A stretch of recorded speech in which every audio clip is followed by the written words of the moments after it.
Hello, friends, and welcome back to Malicious Compliance Stories. In our first story, we've got a driver just trying to merge onto the interstate, only to be blocked on purpose by a petty SUV driver who clearly thinks the road belongs to her. But before we begin, best way to support our channel is to leave comments, like, and subscribe with the turned-on bell so you don't miss the new video every single day. Here we go. Petty highway revenge. She blocked me, so I returned the favor. Okay, folks, picture it. There I was, waiting at a stoplight to turn green so I could cross traffic and merge onto the interstate. 2 turn lanes, and I happen to be in my less favorite because of a sort of odd, in my opinion, merging process once on the highway. But oh well, you can't always get what you want. For background info, the 2 lanes merge at different times once connected to the interstate, so you have to merge 2 times if in the right side lane. So what is, I believe, 5 lanes becomes 4, then 3 at intervals of about 1,000 yards? I find that inefficient, so I prefer the left lane, but whatever, as long as you get there. The light turns green and we go through the intersection, across to the 2-lane access ramp where my lane ends almost as soon as we connect with the highway. I'm blocked from merging by a lady in an SUV, so I speed up. Hey, we're joining highway speeds anyway, better be near the speed of the other traffic. She speeds up and I can see her glancing my direction, which why would she do if she wasn't being malicious and intentionally preventing me from going ahead of her? She should have no reason to look in my direction on her right.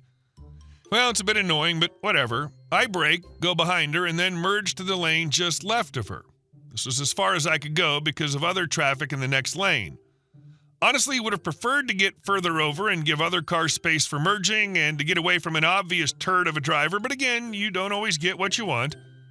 Then I see her lane's about to end, and she has to now merge to where I am, and a very curious thought comes to me.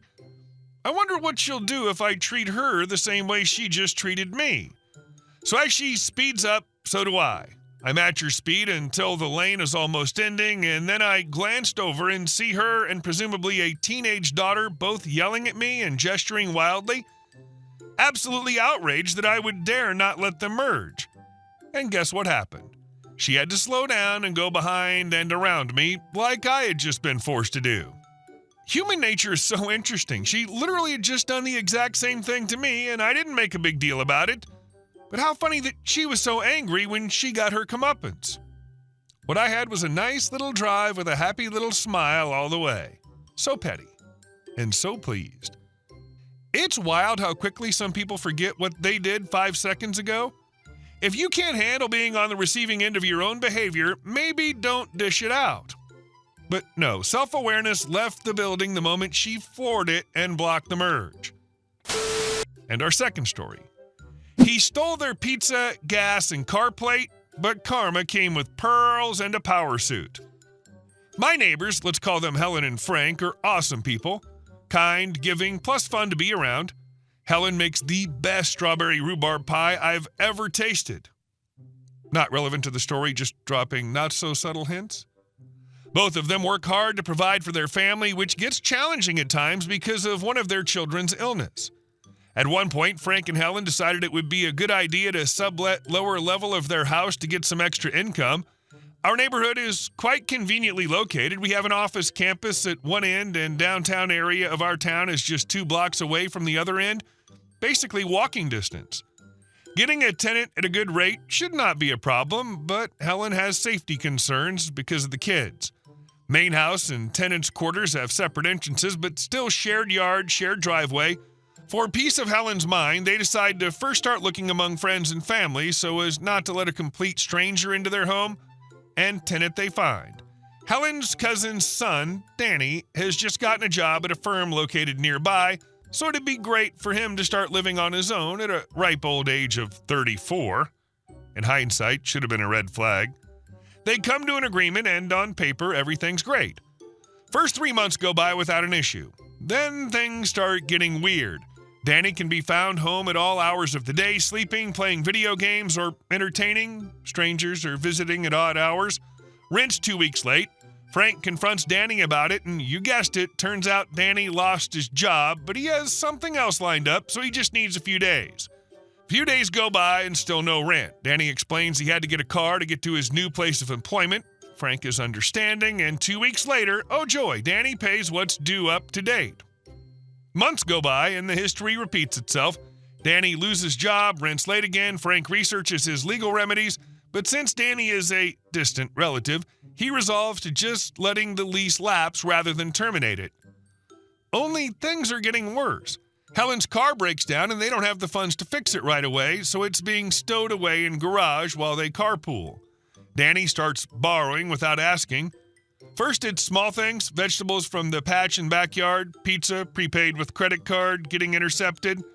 Frank's car's fuel tank seems to evaporate gasoline at an accelerated rate. They don't have security cameras, so they can only suspect Danny without having proof.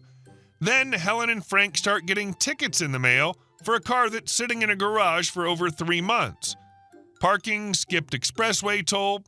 Where we live, if you have a pass, you can just drive through a speed lane without stopping at the booth and get charged automatically. Should you use the speed lane without a valid pass, you get fined. Turns out Danny was not making car payments and getting his car repossessed as a consequence. His creative solution to prevent losing his car was to remove one license plate from Helen's car, same model as his, only newer, and using it to confuse the repo men. The way Helen's car was parked, front plate was not easily visible, so he avoided detection for some time. At this point, Frank and Helen file a police report and change the locks. They try to get in touch with Danny, but he does not respond. They're in a hole when it comes to their rental venture, less $50 collected by Helen from a nice repo man, appreciative of the hint that Danny's car may be parked at his girlfriend's apartment complex and may have a license plate different from what his records indicate. Otherwise, they have too much on their plate to spare the time to seek justice and retribution. I don't. I happen to have met Danny's grandmother, who's a wife of a prominent businessman, pillar of the community, advocate for the families, and seeks re-election as a commissioner on a neighboring town's board.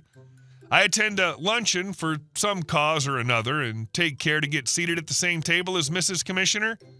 Then I divulge the sad story of my neighbors, the child sickness, financial burdens, and thieving tenant, dropping enough hints for the lucky grandmother to realize it's Danny I talk about. I exaggerate about the amount of evidence the police have against him, straight out lie about the security camera footage, which does not exist, and emphasize how difficult it is for my neighbors to get any money back since the tenant is a deadbeat. I say I plan to start a blog or a website describing incidents like this one and get professionals to give hints and advice to people regarding their problems. Local professionals, business people with knowledge of local laws and regulations, a commissioner maybe. It catches the ear of a lady who's a local party leader, knows everybody there is to know in the area, and is a horrible gossip. She's very enthusiastic and asks me to call her. Mrs. Commissioner is very uncomfortable as she tugs on her Chanel necklace. You gotta love local politics. Sometimes. Later that week, I find out my neighbors were paid the rent Danny was owing them and reimbursed for the tickets and got some extra money. All they had to do was to sign a non-disclosure agreement in regards to matters pertaining to their unfortunate tenant. Brilliant revenge. You're an awesome neighbor. Picturing the grandmother clutching her pearls was hilarious. Like someone else said, his family probably took care of everything for him. Lesson of the day, be careful who you piss off. You never know who's one passive-aggressive story away from ruining your reputation with the entire county's gossip squad. And also, pay your damn rent, Danny. And our last story. He tried to sabotage our farm life, so we took him to court.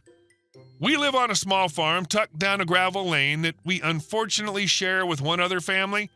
When we first moved in, they were civil enough, no warm welcomes or home-baked pies, just tight smiles and short nods. But it didn't take long to notice the chill.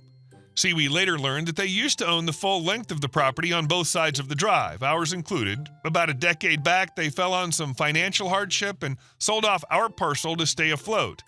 Rumor was they always thought they'd eventually buy it back, so when someone else moved in, especially younger folks with plans to homestead, it rubbed them the wrong way. I think they thought we were playing farmer cosplay while they were the real deal. Mr. Neighbor had been here for decades. He was ex-law enforcement, semi-retired, and made a habit of reminding everyone about both. I suspect he expected respect simply because of tenure. Instead, we just minded our own business. The driveway, for context, is long, like half a mile long. It splits off toward the end, one path veering to their property, the other to ours, but the first 3/4 is shared, and apparently that was a thorn in their side. Instead of being grown-ups and talking about it, they went the passive-aggressive route from day one.